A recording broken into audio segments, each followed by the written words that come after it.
படத்தை ரிலீஸ் பண்ண விடாமல் பண்ணிட்டாங்க. இந்த திமுக அரசும் சென்ட்ரல் கவர்மெண்ட்டும் சேர்ந்து எங்கள் தளபதி படத்தை ரிலீஸ் பண்ண விடாமல் பண்ணுறீங்களா? சென்சார் சர்டிஃபிகேட் கரெக்டான கேள்வி தானே கேட்டிருக்காங்க. யார் ரிலீஸ் பண்ண விடாமல் இப்படி பண்ணுறீங்க? எல்லாம் அரசியல் பண்ணுறீங்க. எங்கள் தளபதி இவ்வளோ பொறுமையாக இருக்காருன்னா அதுக்கெல்லாம் ஒரு காரணம் இருக்குது. என்னைக்கு படம் ரிலீஸ் பண்ணாலும் நாங்கள் விட மாட்டோம். அன்னைக்கு தளபதியை கொண்டாடுவோம். வெயிட் பண்ணுறோம்.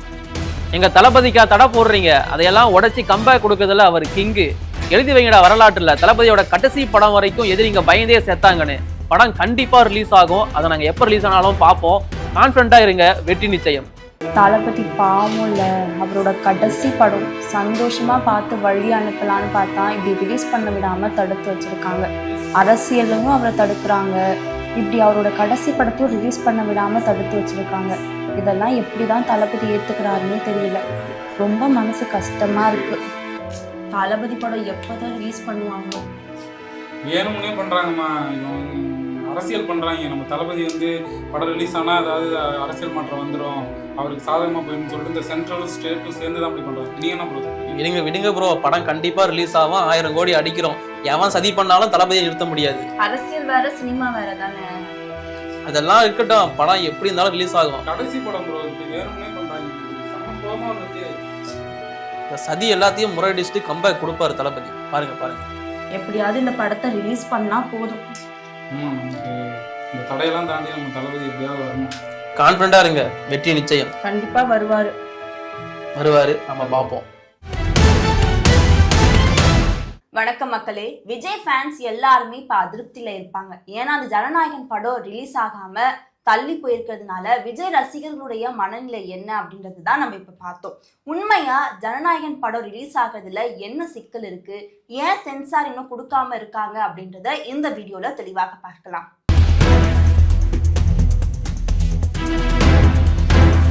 அச்சுவினோத் இயக்கத்தில் விஜய் நடிப்பில் பெரும் எதிர்பார்ப்புக்கு மத்தியில் வெளியாக இருந்த படம் தான் ஜனநாயகன்.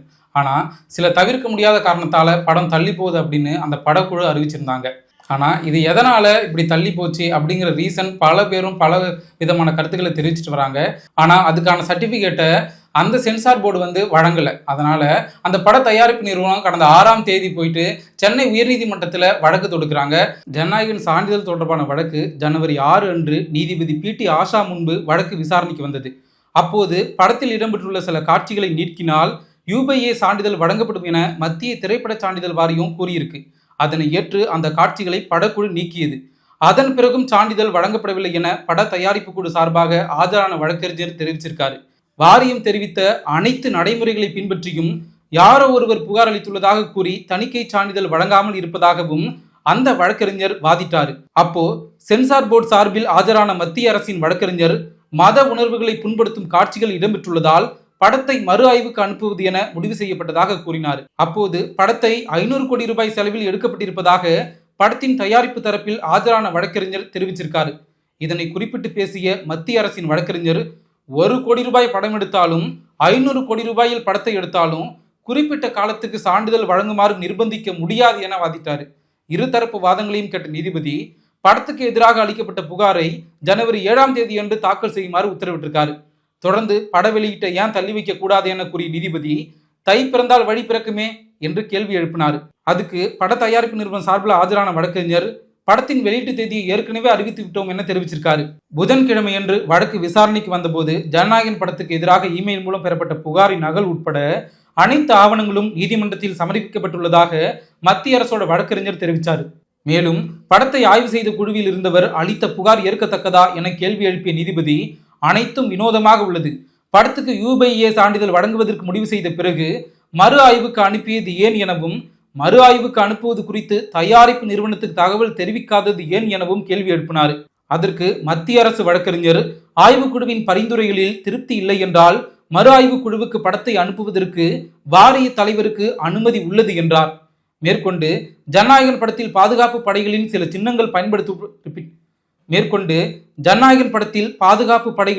சின்னங்கள் பயன்படுத்தப்பட்டுள்ளதால் அதற்கான நிபுணர்களிடம் ஆலோசனை பெற வேண்டும் என வாதிட்டார். படத்துக்கு சான்றிதழ் வழங்குவதற்கு முன்பும் மறுப்பு தெரிவிப்பதற்கு முன்பும் நீதிமன்றத்தை மனுதாரர் அணுக முடியாது என வாதிட்ட அரசு வழக்கறிஞர் சட்ட விதிகளை பின்பற்றியே அனைத்தும் நடந்துள்ளது, ஜனவரி 5ஆம் தேதியே இது தொடர்பாக தயாரிப்பு நிறுவனத்துக்கு தெரிவிக்கப்பட்டிருக்கு என்றும் கூறினார். மறு ஆய்வுக்கு அனுப்பியது மத்திய அரசின் முடிவல்ல என கூறிய அவர், வாரிய தலைவருக்கு தான் அதிகாரம் உள்ளது எனவும் ஆணித்தரமாக வாதிட்டார். படத்தின் தயாரிப்பாளர்களுக்கு மறு ஆய்வு குறித்து ஏன் தெரிவிக்கவில்லை என வாரியத்திடம் கேள்வி எழுப்பிய நீதிபதி, மறு ஆய்வு குறித்து முன்கூட்டியே அவர்கள் எச்சரிக்கப்படவில்லை எனவும் தெரிவிச்சிருக்காரு. இதைத் தொடர்ந்து படத்தோட தயாரிப்பாளர்கள் சார்பில் வாதிட்ட வழக்கறிஞர் மோகன் பராசரன், திரைப்படத்தை பார்த்த அந்த உறுப்பினர் பரிந்துரைகளை மட்டுமே அளித்திருக்க முடியும், புகார் அளித்திருக்க முடியாது, இங்கு என்ன நடக்கிறது என தெரியவில்லை என வாதிட்டு இருக்காரு. குழுவின் உறுப்பினர் தற்போது புகார்தாரராகிவிட்டார், இது எப்படி நடந்தது என தெரியவில்லை என கூறிய அவர், வாரியம் தனது முடிவை மறு ஆய்வு செய்ய முடியாது, பெரும்பான்மை உறுப்பினர்கள் படத்துக்கு சான்று வழங்க பரிந்துரைத்துள்ளனர் என கூறினார். குழுவின் உறுப்பினர்களில் ஒருவர்தானே புகார் அளித்தார் என்பதே இன்றுதான் தெரிய வந்ததாக கூறிய மோகன் பராசரன், 5இல் 4 உறுப்பினர்கள் படத்துக்கு சான்று வழங்க பரிந்துரைத்துள்ளனர், பெரும்பான்மை முடிவுக்கு மாறாக ஒரு உறுப்பினர் மட்டுமே ஆட்சேபம் தெரிவித்துள்ளார் என்றால் படத்தை எப்படி மறு ஆய்வுக்கு அனுப்ப முடியும் என நீதிபதியிடம் கேள்வி எழுப்பியிருக்காரு. முக்கியமா பெரும்பான்மை உறுப்பினர்களின் முடிவை செல்லாது என ஒரே ஒரு உறுப்பினர் எவ்வாறு கூற முடியும் எனவும் பட தயாரிப்பு குழு கேள்வி எழுப்பியது. மேலும் இந்த முழு நடவடிக்கையும் யாருடைய கவனத்துக்கும் வராமல் ரகசியமாக செயல்படுத்தப்பட்டுள்ளதாகவும் அவர் வாதிட்டார். இந்த இருதரப்பு வாதங்களையும் கேட்ட நீதிபதி இந்த வழக்கை ஜனவரி 9ஆம் தேதி தள்ளி வச்சாரு. அதை தொடர்ந்து தான் இப்போ ஜனநாயகன் வெளியீடு தள்ளி போயிருக்கு. முக்கியமா இந்த சென்சார் பிரச்சனையால தான் படம் தள்ளி போச்சு அப்படிங்கிறத ஜனநாயகன் படக்குழு இதை எங்கேயுமே தெரிவிக்கல. காரணம் சொல்லாம தவிர்க்க முடியாத காரணத்தால தான் இந்த படம் தள்ளி போயிருக்குன்னு ரசிகர்களுக்கு தெரிவிச்சிருக்காங்க. சரி, ஜனநாயகன் தள்ளி போயிடுச்சு, இந்த சென்சார் சர்டிஃபிகேட்னா அவ்வளோ முக்கியமா? சென்சார் இருந்தால் தான் படம் பார்க்க முடியுமா என்ன? ஆமா, சென்சார் வந்து ரொம்பவே ஒரு முக்கியமான ஒரு விஷயம் தான். ஒரு படத்தை ரிலீஸ் பண்றோம் அப்படின்னா கண்டிப்பா அதுல சென்சார்லாம் பார்த்து தான், அந்த சர்டிஃபிகேட் கொடுத்து தான் அந்த படத்தையே ரிலீஸ் பண்ண அலோவ் பண்ணுவாங்க. ஏன் இந்த சென்சார் வந்து இப்போ வந்த பிரச்சனை கிடையாது, இது ஏற்கனவே அந்த பிரிட்டிஷ் காலகட்டத்துல இருந்து இந்த சென்சார்ன்ற ஒரு முறை இருந்துட்டு தான் இருக்கு.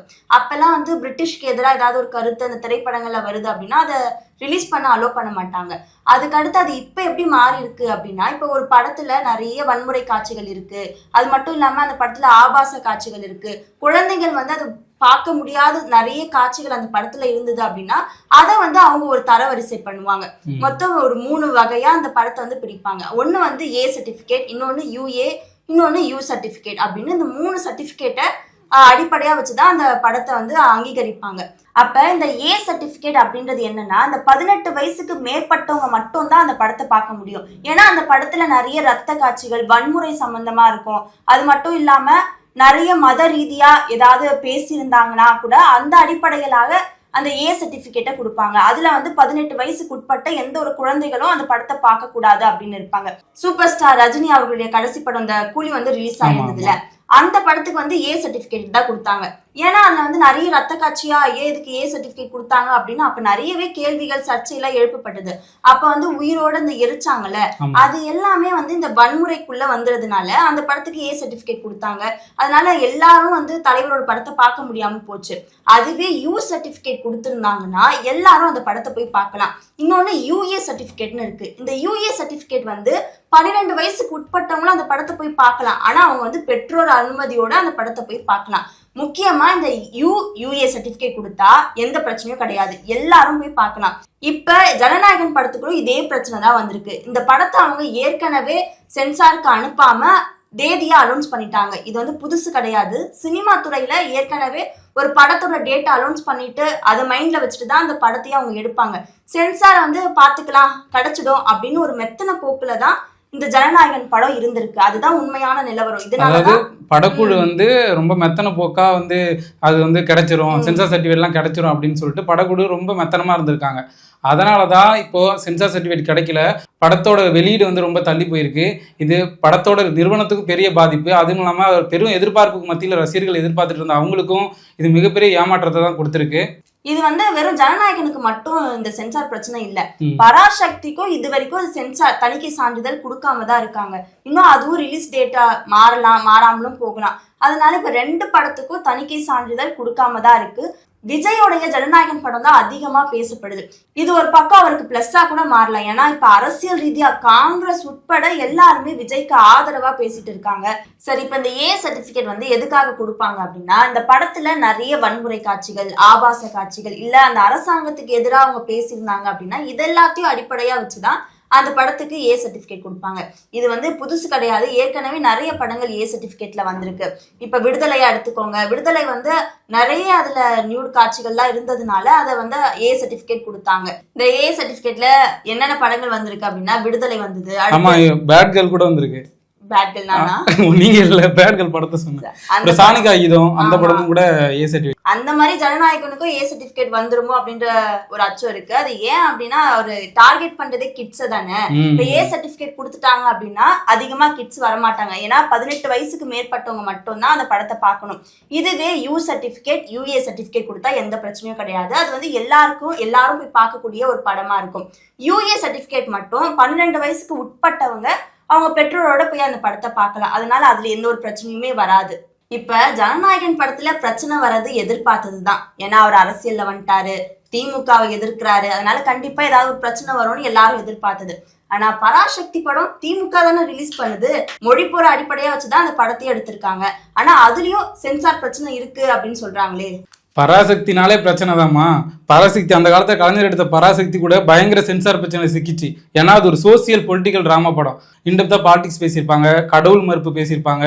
இதனால அது பாதிக்கப்பட்டுன்னு சொல்லிட்டு அந்த படம் வந்ததுன்னா அது ஆப்போசிட்டா இருக்கிற பார்ட்டிக்கு வந்து பெரிய பிரச்சனை வரும்னு சொல்லிட்டு அந்த படத்தை வந்து சென்சார்ல கட் பண்ணி விடாம பண்ணாங்க. இப்போ அதே மாதிரி தான் இப்போ உள்ள பராசக்திக்கும் 23 கட்ஸ் இது பண்ணியிருக்காங்க. ஏன்னா இந்த படத்துலையும் மொழிப்போர் பற்றி பேசியிருக்காங்க, பொலிட்டிக்கலாக நிறையா ரொம்ப வீரியமான வசனங்கள் வச்சுருக்காங்க. அதனால் கண்டிப்பாக இந்த படத்துலையும் அது மாதிரி ஒரு சென்சார் பிரச்சனை தான் வந்திருக்கும். இப்போது கடைசியாக வந்து அந்த சென்சார் பிரச்சனைலாம் முடிஞ்ச படம் ரிலீஸ் ஆக போகுதுன்னு சொல்கிறாங்க. கண்டிப்பாக இது வந்து அண்ணன் தம்பி பொங்கல்னு எதிர்பார்த்தாங்க. தம்பி பொங்கலா மட்டும்தான் இருக்கும்னு நினைக்கிறேன். ஆமாம், நம்ம எஸ்கே தான் இந்த வருஷம் பொங்கல் வைக்க போகிறாரு. எல்லாரும் எஸ்கே பொங்கல் கொண்டாடுங்க.